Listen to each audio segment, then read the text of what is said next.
Welcome to my channel Horror Studio, and please help me to subscribe and watch my channel.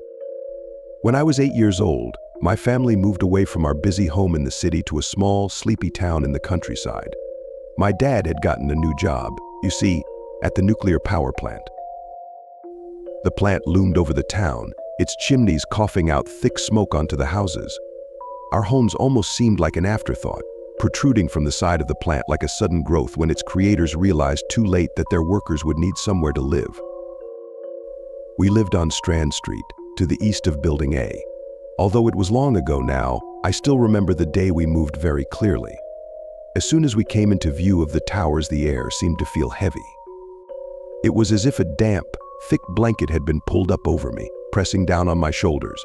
When I took a labored breath, my mouth filled with an odd, chemical taste. I rolled up my window. The sun was only just beginning to set. We'd been rushing around all day trying to cram the last of our things into the car, and yet the town was deserted. I pressed my face against the glass to try and peer into the windows of houses as we drove past, but it didn't seem like anyone was home at all. Each window pane was fully covered from the inside, not allowing even a speck of light to poke through. "I'm sure there'll be lots of other children in our street," Charlie said, my mum, seeming to read my mind. She turned around, squeezing my hand. I tried to smile. "That's our house right there," chimed Dad, pointing to a small brick house at the end of the terrace. As he tried his best to park on the narrow road, I noticed a couple walking very quickly past us, carrying gray shopping bags.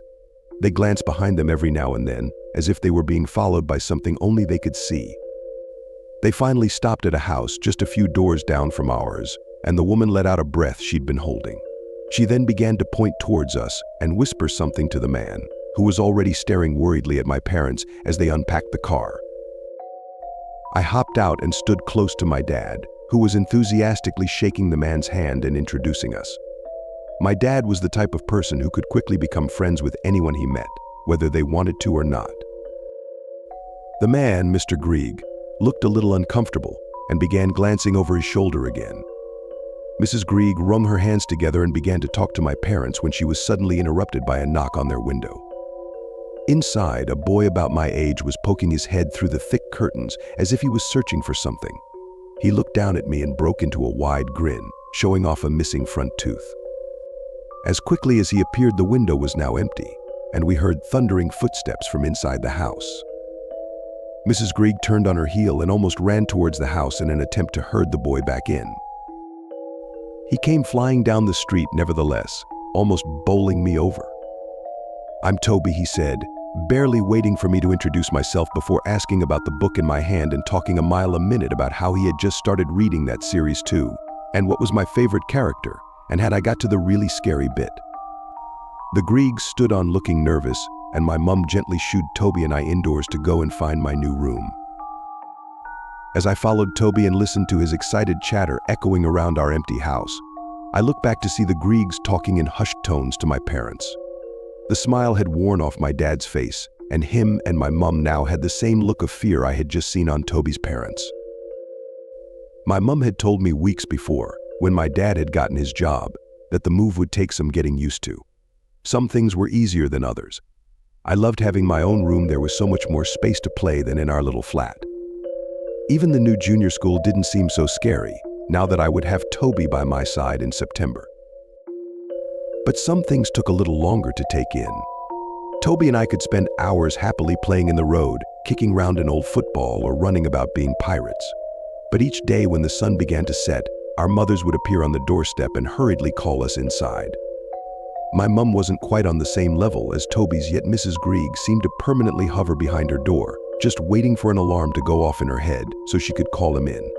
Toby, on the other hand, wasn't fazed at all about the curfew. When he heard his mum call, he would roll his eyes before smiling at me and jumping up from the patch of pavement serving as our ship and jogging off to his house. Well, for me and my mum, however, the routine felt strange. My mum had always been caring to me, of course, but had never seemed half as worried when we lived in the city. I could spend all day in the park across the road reading my book on the swings, only coming in for dinner once it already gone dark. But now she would look almost scared as she waited for me to walk the short distance to our house, her frown only easing once I was inside with the door shut. My dad would return home a little while later, walking alongside Mr. Grieg after they finished their workday. Dad slid a bolt on the door when he came in. We'd close all the curtains and then sit and eat our dinner, accompanied by the ever-present humming of the plant. A few weeks later, I was almost used to our strange new routine. Something which did still get to me, however, was the noise. Even though I was used to the bustle of the city with all the traffic and people, there was something different about the noise of the plant. It wasn't even a constant humming on the days when the acrid smoke was at its thickest. It was a grinding, groaning, booming screech that made the ground shake slightly. I mentioned this to Toby, who held his hand up to his ear and said, "Oh yeah," as if he was hearing it for the first time. "I guess you get used to it after a while. We've been here a year now. Maybe if you're here a year, you won't hear it either," he reassured me. "I don't know how you couldn't hear it. It's everywhere. Even in my house," I lamented. Toby thought for a while, and then spoke again in an uncharacteristically quiet voice. "Well, there is somewhere where you can't hear it.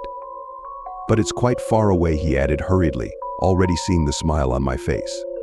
So far, I hadn't ventured further than a couple streets away. I felt cooped up and just wanted to explore. "It's still very bright though, isn't it?" I asked him, looking up at the sky. Toby looked at his dinosaur watch, up to the sky and to my hopeful face in quick succession. "I'm sure we've got time," he decided. "Let's go." Toby led the way, his trainers thudding down the pavement. "Wait a minute," I called, the thick air burning my lungs as I struggled to keep up. Toby whipped around, seeming concerned about both my increasingly red face and the seconds ticking away on his watch. We compromised with a brisk walk, trying to ignore the streetlights flickering on one by one. Eventually, the pavement faded into a worn-down path, with grass and dandelions creeping up out of every crack. The air began to feel still, and cool. It felt as though the plant was loosening its grip on me. I'd forgotten what it was like to breathe so easily. "There," said Toby, his face flushed with pride. We'd come into a clearing, surrounded by trees and covered in a lush blanket of grass. Wildflowers were dotted about, pastel shades of purple, blue and pink amidst the sea of green. The last few rays of sunlight shimmered on a bubbling stream, over which stood a quaint brick bridge. I couldn't believe the starkness of this wonderful place to Strand Street. I'd stepped out of a black and white picture and into dazzling technicolor. But the best part of all was the quiet. As Toby had promised, all that could be heard in the clearing was the soft running of the stream and the breeze blowing in the trees. "See, I told you, Charlie," he said, his face lit up with excitement. "It's nice here, isn't it?" I could have stayed there forever. We picked flowers, felt the soft grass on our toes, chucked poo sticks over the side of the bridge, and excitedly watched them sail down the stream. I felt a lightness in my chest and a sense of freedom I'd not felt since we left the city. We climbed trees, looked for fish in the brook, and watched the sun disappear down past the horizon. The sunset. The time. The rules. It had suddenly gotten very, very dark. Although the rules had become part of our DNA, it was difficult to grapple with the new and pestering longing to stay in the clearing for even 5 minutes more. "Our parents will be cross," said Toby, still looking wistfully towards the bridge. Then, with a reluctant sigh, he turned back towards me. "We'll come another day." I dropped my flowers and began ambling after Toby, back towards the gray. But as we headed back, things seemed different to how they had before. In the dark, the tree branches reached out over us like bony fingers, blotting out the last of the light. The plant's groaning started up again, snatching away the last comforting sounds of the clearing. Then there was a new sound, a rustling behind us, following us. Toby didn't say anything, but he took my little hand into his, and we walked just a half a step faster. The rustling came again, this time closer. "Let's run," Toby whispered, his voice tight with fear. As we sped up, the rustling did too. It was louder, more frantic, like a creature on the hunt. Right as the street lamps came into view, we heard it. A loud, screeching, painful sound. The thing made a screaming howl, deep and primal, that almost knocked us off our feet. This was followed by several sharp, unnatural clicks. Whatever it was big. I didn't realize I had tripped until I smacked down hard on the pavement, scraping my knees raw and narrowly avoiding taking Toby down with me. He was too panicked to speak, desperately pulling me up. It wasn't working. I was stuck in something black. It was like a thick puddle of tar, but it was moving, gliding towards us at an unnatural speed. The noises came from somewhere deep within it, shooting out of a gaping hole in its core. Two spindly arms began to reach from the creature. The clicks and grunts were in my ear now, and the ooze was burning my feet as I tried to wiggle them free.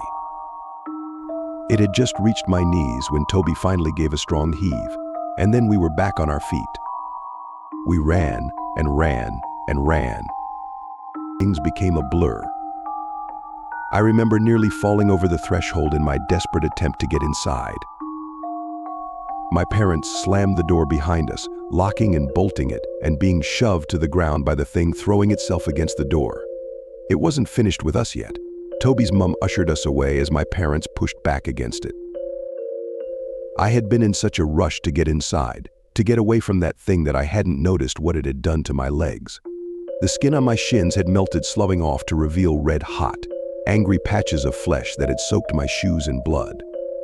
Toby looked down at them and started to cry. He hadn't let go of my hand.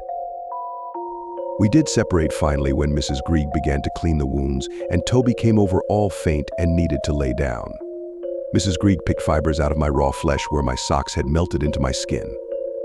I tried my best to look away, but then my focus would drift to the insistent banging on the door, and I wasn't sure which was worse.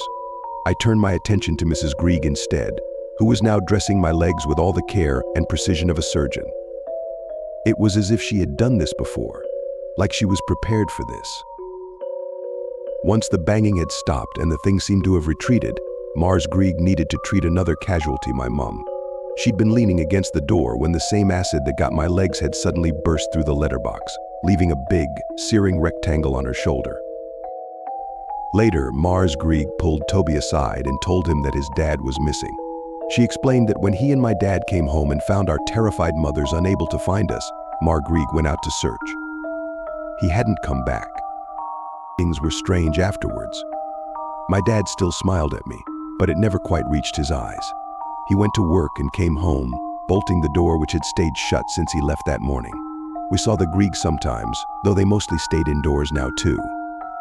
I'd sometimes catch a glimpse of a tired-looking Toby rushing by, superglued to his mum's side. He wasn't the same boy I'd known before. He'd come over sometimes following Mrs. Grieg as she helped my mum and I with our healing burns, putting on a special cream that made them sting. Toby and I could never quite look at one another though. I knew he was feeling the same guilt I was, and it had made us wary of one another. As if we knew that at any moment either of us could make a decision again that put us right back in that situation. Nobody looked for Mrs. Grieg. Life went on. People on the street went to work. The plant kept on chugging. Mum bought me long school trousers to wear. I tried not to itch my healing legs. I tried not to think about the clearing and how much I wanted to go there again. I felt guilty when I did want to. Toby and I moved through school, going through the motions. We eventually grew close again, but never talked about what had happened that night. We walked home from school together, chatting away happily as if we were children again, laughing without a care in the world. One day, though, I wasn't thinking, and halfway through a story about a silly thing my dad had done years ago, I looked up to see Toby's downcast face. "Sorry, Toby," I said, patting his arm. "I miss him," he sighed. "I wish we could at least talk about him." But he trailed off, nodding his head towards his door where we knew his mum was waiting. "He's still with you," I said. Toby gave a small smile before stepping inside. Over the years, things took their toll on my parents. They would wait until they thought I was asleep to argue, sometimes shouting into the early hours of the morning. I would tuck myself tight into my duvet, holding my teddy over one ear and my hand against the other to try and block out the sound, even when I had become much too old for that. Sometimes I would hear my mum shouting on bad nights she would drag up that night, about our burns and whatever had happened to Mrs. Grieg. My dad didn't usually have anything to say at all. It was a bad night tonight. It'd been 8 years since the day we were followed home. My legs had calmed from an angry red to a scarred pink. They still ached, though, as I tiptoed out onto the landing to try and hear what my mum was shouting about. "It's not worth it, Nick. It's not worth it," she screamed. They worried less about me hearing them as I got older. Maybe I should be used to it. I still held my teddy close to my chest and tried hard to hold back the tears, feeling childish. I jumped suddenly as I heard the bolt of the door slide open, and then a hard slam. I crept down the stairs, seeing my dad alone in the hallway. "Dad," I called out. I think because the changes had been over so many years, I didn't take much notice of them. My dad had never been the biggest man, but looking at him now I could see how much smaller he had become. He was thin and hunched over slightly, probably from the years of labor at the plant. He'd lost his hair and spent more time coughing than talking these days. He'd lost his smile long ago. He'd lost himself then too. "She's gone," he whispered, staring past the open doorway. It took me a couple seconds to realize what that meant. My mum had gone outside at night, in the dark, where that thing would be. If my dad felt anything, it didn't show. He stood in the hall, his bony hands twitching. He didn't say anything, either, when I pulled on my coat and slipped past him, out the door and into the dark. It was already ink black outside. The street lamps flickered like a flame about to extinguish. I heard a slam to my left and felt my legs buckle. Charlie, Toby's voice shot out. He shut his door, not bothering to be quiet. Like my dad, Mrs. Grieg seemed to have given up long ago. "Toby, it's my mum," she. "I saw her. She went down there," Toby said, gesturing towards a winding alleyway that cut through the back of the terrace row. "Come on," he said, putting on a brave face. "I'll come with you." We walked side by side down the alley, straining to listen for any sign of my mum and hearing only the plant's screeching groans. The earth shook beneath us, making pebbles bounce against the pavement. I breathed in the sickly chemical smell and my heart began to pound. We checked behind us every now and then, but our parents never followed. We heard a sudden, splitting scream from what sounded like the next street over. My heart skipped a beat and Toby reached out, gripping my hand. We continued down the alley, and I began to hear a noise that had been echoing in my nightmares for the past 8 years. Click, click. Click, click. Toby's grip tightened.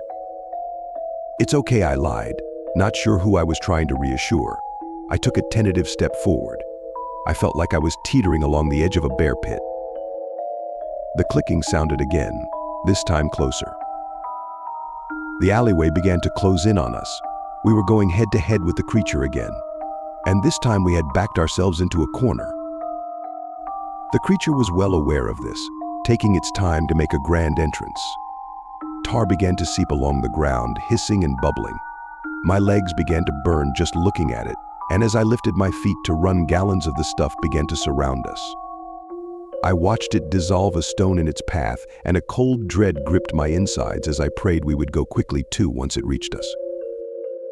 Then its arms appeared, reaching slowly from the bubbling tar, and without warning, a face shot forward. It was so much worse than I remembered. A hideous screech tore from its throat, spraying tar which landed just a hair away from Toby's head.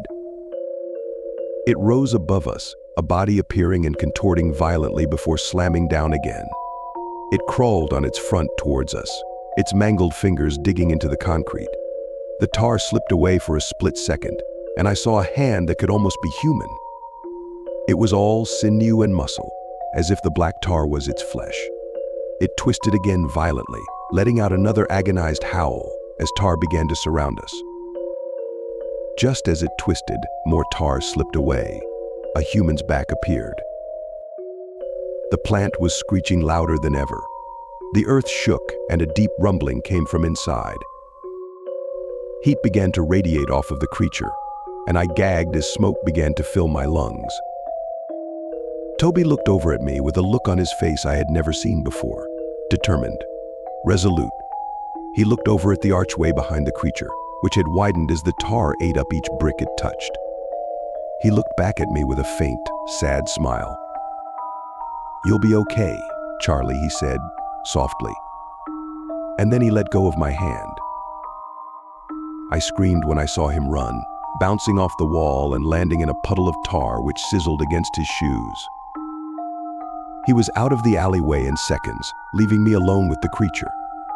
It looked at me, the face featureless besides a twisted open mouth. It let out a final blood-curdling howl before spinning around, following Toby out of the alley and into the dark. The tar came unstuck from the ground and was swept behind the creature, taking a layer of concrete with it. Everything became blurry and I finally let the tears fall from my eyes. I tried to listen for any sounds of Toby, any sign that he was out there. But all that echoed through the night was the rumblings of the plant as it slowed back down into its regular rhythm. I've always found it difficult to keep up with Toby. He moves a mile a minute, and so do his thoughts. I wondered for a second how he could have known that his gamble would work, that the creature would choose him instead. He must have seen what I saw, too, when the creature's back was exposed. A large, letterbox-shaped scar on the shoulder.